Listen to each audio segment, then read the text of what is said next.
You know, these children, when we talked about the spectrum of severity before, at the severe end, you know, in terms of missing pieces of knowing how to love yourself and the missing pieces of building blocks of positive self-esteem, at the severe end is physical abuse and sexual abuse.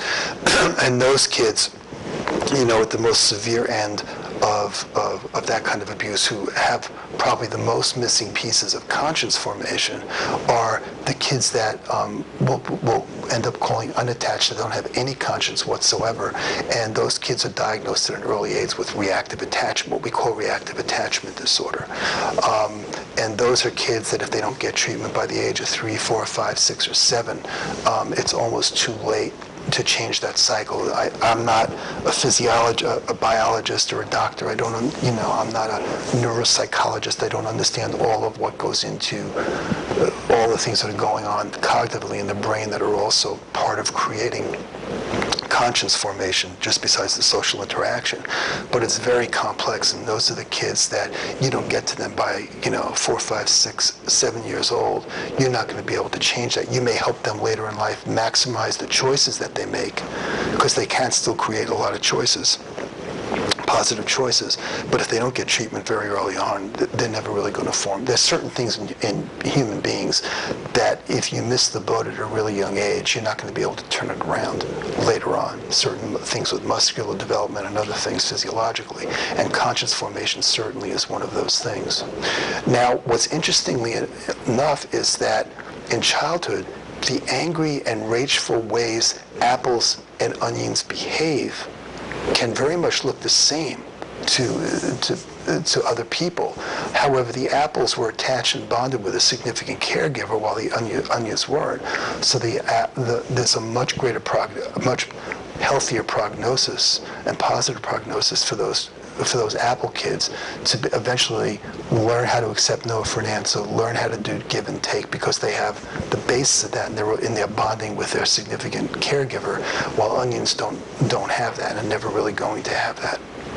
You know, so in other words, the apples have a conscience, and their anger is based on an inability to accept no for an answer. The onions don't have a conscience, and their anger is based on all the childhood abuse and neglect that they experienced. So let's go back to limit setting.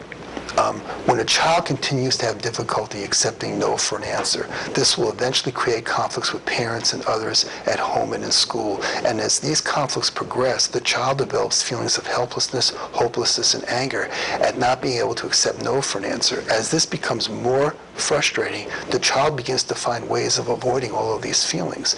As it does so, the child can become more and more creative about pushing a parent's buttons.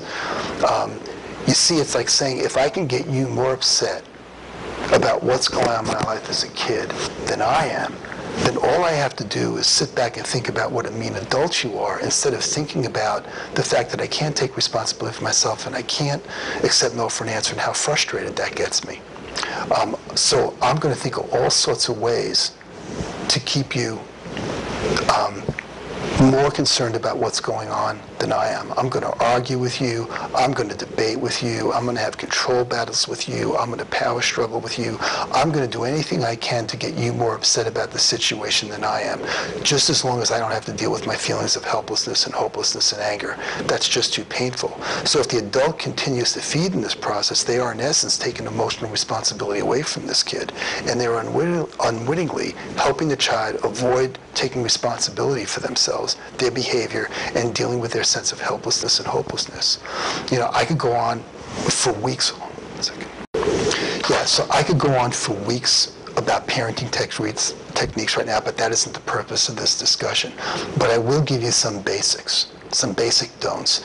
You don't argue, you don't debate, you don't justify yourself. That's just another form of debating, and you don't create or get drawn into power struggles and control battles. You can justify yourself if it's the first time you're discussing this kind of behavior with your kid and you really feel that they don't understand why it's not appropriate.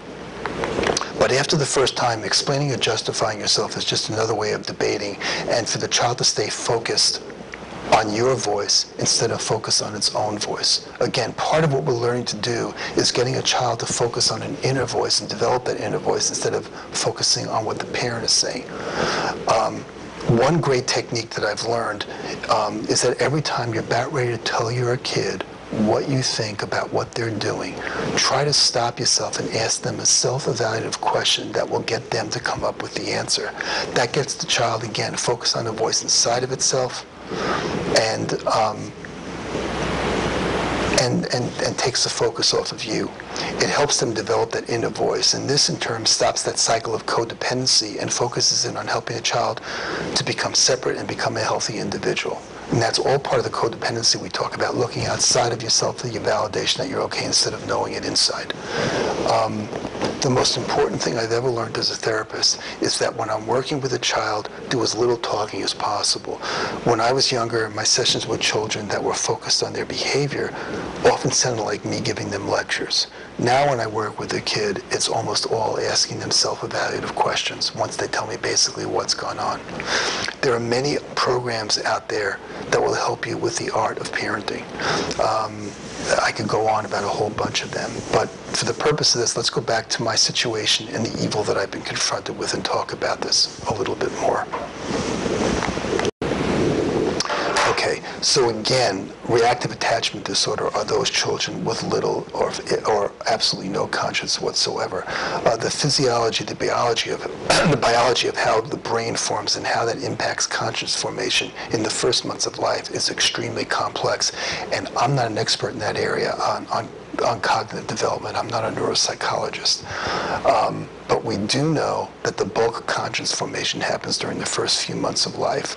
Because of the way it forms, if children with reactive attachment disorder aren't helped again by a fairly early age, most of the experts in the area are going to tell you it's really difficult to, or if not impossible, to reverse the process.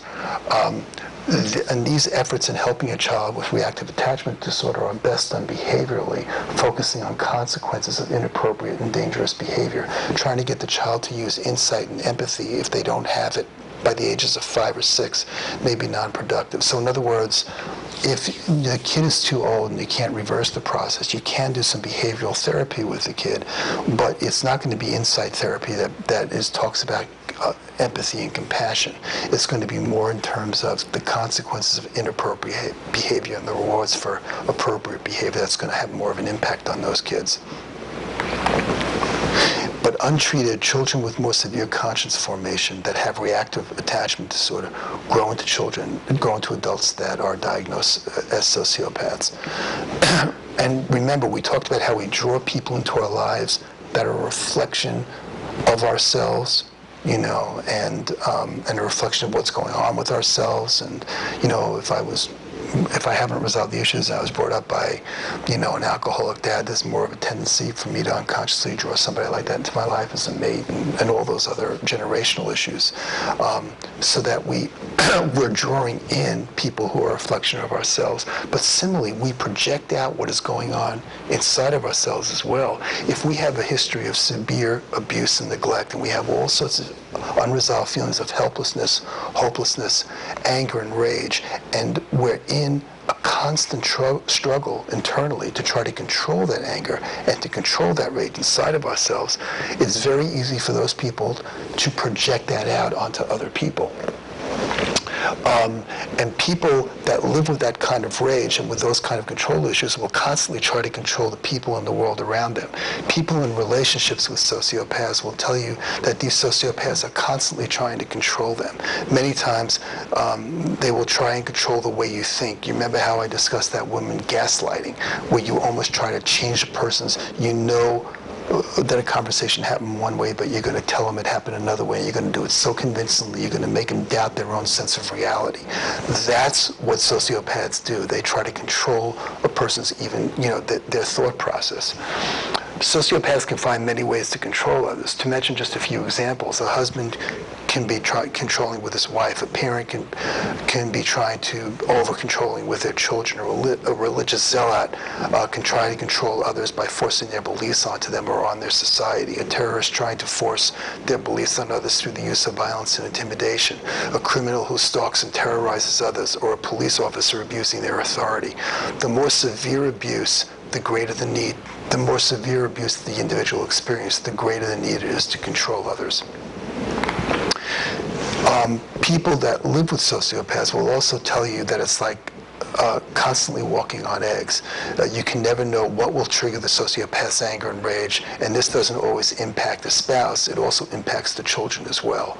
The child of a sociopath who was abused will often be abused by the sociopath in the same manner the sociopath was abused, and also during the same stage of development. If you're a sociopath and have especially unconscious severe unresolved early childhood abuse issues, those issues will get kicked off in you unconsciously when your child goes through the same stage of development where your abuse occurred. So if I'm a sociopath and my abuse occurred during potty training, the feelings of helplessness, hopelessness, and anger and rage will often get kicked off unconsciously when my child goes through potty training. If the potty training itself doesn't trigger the parental rage, something else during that same age or stage will probably, or that phase will probably do it.